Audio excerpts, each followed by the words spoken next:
మొన్న రాహుల్ నిన్న రష్యా ప్రధాని పుతిన్ మిస్సింగ్ ఎపిసోడ్ మర్చిపోకముందే తాజాగా బాలీవుడ్ స్టార్ హీరోయిన్ కత్రినా కైఫ్ సైతం కల్పించకుండా పోయింది.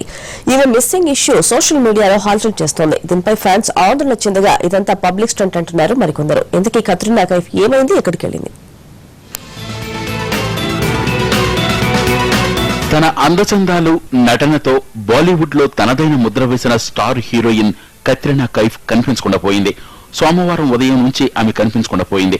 ఆమె మిస్సింగ్ బీటౌన్ లో హాట్ టాపిక్ గా మారింది. ఫోన్ సైతం స్విచ్ ఆఫ్ కావడం, ఆమె మేనేజర్ సైతం కాంటాక్ట్ లోకి రాకపోవడంతో అజ్ఞాతంలోకి వెళ్లిపోయినట్లు భావిస్తున్నారు. ఇక ఈ మిస్సింగ్ ఇష్యూ సోషల్ మీడియాలో వేగంగా వ్యాపించింది. కత్రినా ఏమైందంటూ ఫ్యాన్స్ ఆరా తీస్తున్నారు. అయితే మరికొందరు మాత్రం ఇదంతా పబ్లిసిటీ స్టంట్ అంటూ కొట్టిపడేశారు.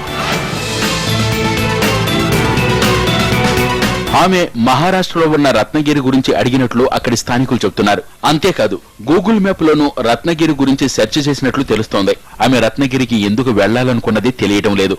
ఆమె కోసం ఇన్వెస్టిగేషన్ ఏజెన్సీలు గాలిస్తున్నాయి. కత్రినా ఉపయోగిస్తున్న మొబైల్ IMEI నెంబర్ తో లొకేషన్ గుర్తించే పనిలో పడ్డాయి ఇన్వెస్టిగేషన్ ఏజెన్సీలు. కత్రినా గత కొంతకాలంగా రణబీర్ కపూర్ తో డేటింగ్ చేస్తున్నట్టు బీటౌన్ లో పుకార్లు షికార్లు చేశాయి. అయితే కత్రినాతో తిరగడంపై రణబీర్ కపూర్ పేరెంట్స్ కు నచ్చలేదని తెలుస్తోంది. దీంతో రణబీర్ కత్రినా రిలేషన్ చెడిందని, వారి మధ్య గ్యాప్ ఏర్పడ్డట్టు సమాచారం. ఇలాంటి సమయంలో ఆమె ఉన్నట్టుండి కనిపించకపోవడంతో ఉత్కంఠ రేకెత్తిస్తోంది. ప్రస్తుతం కత్రినా కైఫ్ బాలీవుడ్ 3 చిత్రాల్లో నటిస్తోంది. సైఫ్ అలీ ఖాన్ తో కలిసి కబీర్ ఖాన్ దర్శకత్వంలో ఫాంటమ్ అనే చిత్రంలో నటిస్తోంది. దీంతో పాటు రణబీర్ కపూర్, గోవిందాతో కలిసి అనురాగ్ బాసు దర్శకత్వంలో జగ్గా జాసోస్ చిత్రంలో నటిస్తోంది.